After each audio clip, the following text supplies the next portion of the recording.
Hello guys, welcome back to my channel. आज की video में हम बात करने वाले इन्फ्लेशन अकाउंटिंग के बारे में कि क्या होती है, इसके मीनिंग और मेथड्स है वो को देखेंगे। सबसे पहले हम इसके मीनिंग को देख लेते हैं कि इन्फ्लेशन अकाउंटिंग क्या होती है। Inflation accounting is a special technique used to factor in the impact that softening or plummeting cost of the goods in some region of the world have on the reported figures of international companies।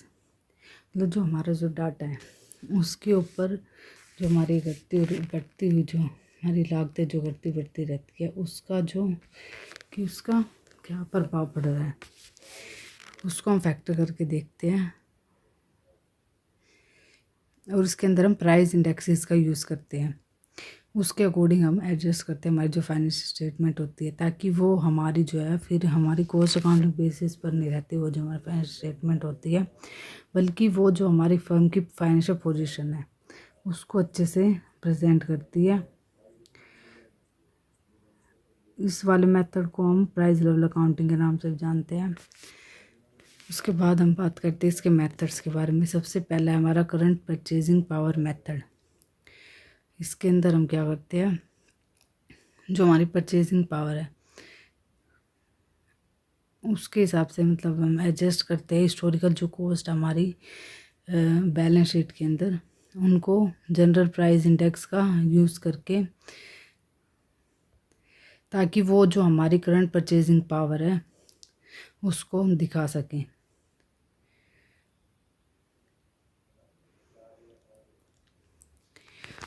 उसको हम adjust करते हैं इसके अंदर। उसके बाद है दूसरा हमारा मेथड है करंट कॉस्ट अकाउंटिंग मेथड।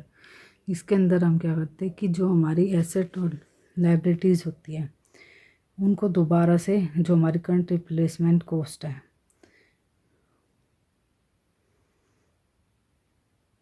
उसका यूज़ करते हैं, उस पर दिखाते हैं करंट रिप्लेसमेंट कॉस्ट पे। इसमें हम प्राइस लेवल जो चेंजेस है फिर प्राइस इंडेक्स का यूज़ नहीं करते, बल्कि रिप्लेसमेंट कॉस्ट का यूज़ करते हैं कि उसको रिप्लेस कितने कॉस्ट पर किया जा सकता है जो हमारी एसेट लायबिलिटीज़ है, तो वो वाली चीज़ यूज़ करते हैं।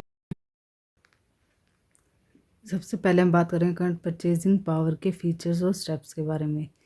सबसे पहले इसके अंदर हम यूज़ ऑफ प्राइस इंडेक्स, मतलब ये हमारा जो मेथड है जनरल प्राइस इंडेक्स का यूज़ करता है। जैसे कि कंज्यूमर प्राइस इंडेक्स हो गया, उसका यूज़ करते हैं एडजस्ट करने के जो हमारी हिस्टोरिकल कॉस्ट पे हमारी एसेट है, लाइबिलिटीज़ है, इक्विटी और इनकम स्टेटमेंट की जो भी वैल्यूज़ है उनको हम एडजस्ट करते हैं प्राइस इंडेक्स के अकॉर्डिंग। उसके बाद है यूनिफॉर्म एडजस्टमेंट।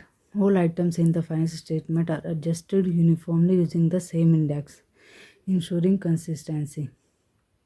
मतलब एक ही इंडेक्स का यूज़ करते हैं, प्राइस इंडेक्स जो होता है उसकी वैल्यू का, ताकि हमारी जो फाइनेंशियल स्टेटमेंट है वो मतलब सारी फाइनेंशियल स्टेटमेंट के अंदर कंसिस्टेंसी रहे। उसके बाद है monetary versus non monetary items. Monetary items cash receivable are non adjusted since their value is already current terms. मतलब मॉनेटरी आइटम्स की वैल्यूज़ को एडजस्ट नहीं करते हैं, बल्कि जो हमारी नॉन कैश या नॉन मॉनेटरी आइटम्स है जैसे इन्वेंट्री और फिक्स्ड एसेट, उनको हम एडजस्ट करते हैं ताकि वो हमारी करंट परचेजिंग पावर को रिफ्लेक्ट कर सके प्राइस इंडेक्स के अकॉर्डिंग। उसके बाद है इक्विटी एडजस्टमेंट करते हैं बैलेंस शीट के अंदर जो हमारा इक्विटी सेक्शन है उसको भी। उसके बाद हम बात करते हैं इसके कैलकुलेशन स्टेप्स, कैलकुलेट कैसे करते हैं। सबसे पहले हम determine the general price index. इसके अंदर हम सबसे पहले प्राइस इंडेक्स निकालते हैं, इस जो कि हमारा बेस पीरियड और करंट पीरियड का होता है, उसको फाइंड आउट करते हैं। उसके बाद calculate the index adjustment factor. उसके बाद इंडेक्स एडजस्टमेंट फैक्टर निकालते हैं। उसके बाद एडजस्ट हिस्टोरिकल कॉस्ट। उसके बाद हम क्या करेंगे, मल्टीप्लाई करेंगे historical cost of non monetary items by index adjustment factor. जो हमने फाइंड आउट करा है उसको नॉन मॉनेटरी आइटम्स जो हमारी उससे मल्टीप्लाई करके हम एडजस्ट करते हैं हमारी जो हिस्टोरिकल कॉस्ट है उसको। उसके बाद है करंट कॉस्ट अकाउंटिंग के फीचर्स और स्टेप्स के बारे में बात करेंगे। तो सबसे पहले है इसके अंदर रिप्लेसमेंट कॉस्ट। इसके अंदर हम क्या करेंगे, the primary concept is to value asset and liabilities at their current replacement cost. मतलब इसके अंदर हम क्या करेंगे कि जो हमारे एसेट और लायबिलिटीज हैं उनको हम जिस वैल्यू पे रिप्लेस कर सकते हैं, मतलब उसकी जगह हम दूसरी एसेट और लायबिलिटी खरीद सकते हैं,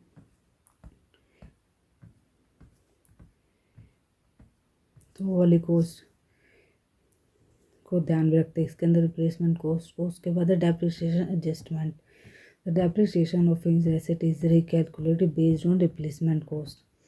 जो हमने रिप्लेसमेंट कॉस्ट निकाली है उसके बेस पर ही हम डेप्रिसिएशन निकालेंगे उसी अमाउंट पर, और ensuring it reflects the current economic value of the asset consumption, जिससे वो हमारी करंट इकोनॉमिक वैल्यू जो हमारे एसेट के वो पता चल सके। उसके बाद है cost of sale adjustment, inventory values and cost of sales को भी हम एडजस्ट करते जो हमारे बैलेंस शीट के अंदर है, ताकि वो हमारी करंट कॉस्ट को दिखा सके,